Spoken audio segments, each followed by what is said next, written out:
እናገኛለን ያኒ የዙል ቀርነይንን ታሪክ እናገኛለን አስሐብ የነብዩላህ ሙሳ አለይሂ ሰላም ታሪክ ላይ ስንመለከት ሙሳ ከኸድር ጋር የነበራቸው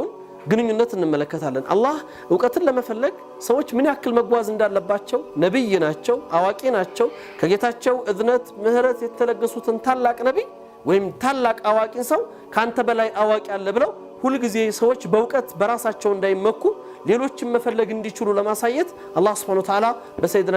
ሙሳ አለይሂ ሰላም ታሪክ ውስጥ ያሳየው ነገር አለ ምንድነው ያላቸው ሙሳ አለይሂ ሰላምን ተንቀሳቀስ ነው ያላቸው ሂድ ነው ያላቸው ሄደዋል አስሐብ الجنም ታሪክ ላይ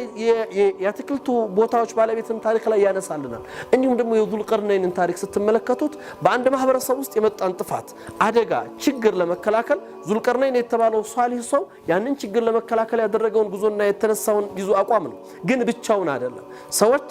እሱ ችግሩን እንዲጋፋላቸው ሲጠይቁት ፈአኢኑኒ ቢቁዋ ነው ያላቸው እናንተ በእጃችሁ አግዙኝ ከኔ ጋር ቆሙ ከናንተ መፈልገው ነገር አለ የድርሻችሁን ተወጡ ሐላፊነታችሁ ላይ ተገኙ ይሄንን አድርጉልኝ እኔም የምችለውን አደርጋለሁ ውጤቱንም በጋራ እንጎናጽፋለን ነው እዚህ ታሪክ ውስጥ የምናያቸው ነገሮች አሉ እንቅስቃሴ ይሄን እንቅስቃሴ ቀደም እንዳልኩት እንደ ሙስሊሙ ዓለም ላይ የውመል ኡጥላ በረፍት ቀናቸው ሙስሊሞች ተቀምጠው ስለ እንቅስቃሴ ነው የሚቀሩት አላህ ምን ይያለን መሰላችሁ ዛሬ ጁማዓ በረፍት ቀናችን ተቀምጠን ለሳምንቱ ስንቅ እንድንይዝ ነው እንቅስቃሴ ለውጥ ሂደት በህይወታችን ውስጥ ይሄ የማይቆም እያንዳንዷ ሰከንድ ደቂቃ በኔ ባንተ ባንቺ ማንነት ውስጥ ትልቅ ዋጋ አላቸው ትልቅ ቫልዩ አላቸው እስትንፋሳችን ይዛ የምትወጣው ነገር ነገ ጧት አላህ ፊት ሂሳብ ላይ ተቀርባለች ያቺ ምን ይዛ ወጣች ለዚህ ነው ኢብኑ ዑሰይሚን ረህመቱላሂ ዐለይሂ የሚናገሩት ነገር አላቸው ነፍስ እንኳን የሰው ልጅ የውመል ቂያማ ይጸጸታል ይላሉ በተነፈሳት ትንፋሽ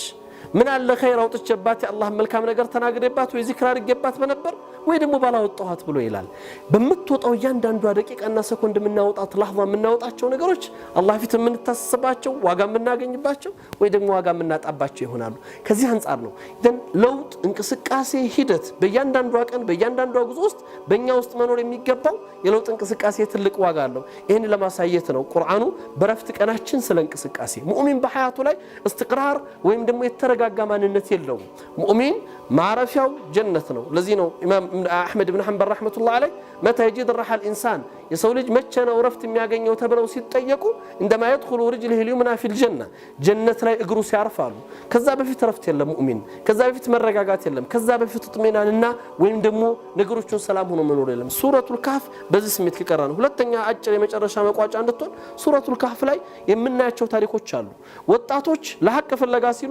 የተሰጣቸውን ክብር ተመልከቱ ሰዎች በስልጣናቸው ተመልክተው በጉልበታቸው ተማምነው ልጆች ላይ ያደርሱት የነበረውን አደጋ ለነዛ ወጣቶች ዋለውን ብለታ እንመለከታለን በሁለተኛ ደረጃ የፈለግነውን አዋቂ ብንሆን በያዝነው ነገር መመካት ሁሉ ጊዜ በታችነትን በራስ አናንያ ስሜት የራስነት የኔነት ባህሪ ዋጋ ያስከፍላል ሰይድና ሙሳ አለይሂ ሰላም በዘመኑ እሳቸው አዋቂ ናቸው ግን አዋቂ እኔ ብቻ ነኝ ብለው በመመለሳቸው አላህ አዋቂ እንዳልሆን ካለና ቅጣቱን ባህር ግባ መሬቱ ረድ ይያለ ውጣ ወረድ ውስጥ ከተታቸው ፈተናው መጣ ሌሎችም ታሪኮች ላይ የምንመለከታቸው እኛን ማስተማሪያ ሰው በገንዘቡ ሰው በእውቀቱ ሰው በማንነቱ ብቻውን ከተመካ ምን ይሆናል ይጣፋል ስለዚህ ከዛ በተቃራኒ ሁሉ ጊዜ አላህ አለ ሁሉ ጊዜ አላህን ይዘን እንቅስቃሴዎች ማድረግና ግዴታችንን መወጣት የኛ ኃላፊነት እንደሆነ ልናስብ ይገባል መጪው ጁማዓችንን መልካም አላህ ያድርግልን ጁማዓን በትክክል እንጠቀምበት እላለሁ ወቢላሂ ተውፊቅ ወሰላሙ አለይኩም ወራህመቱላሂ ወበረካቱ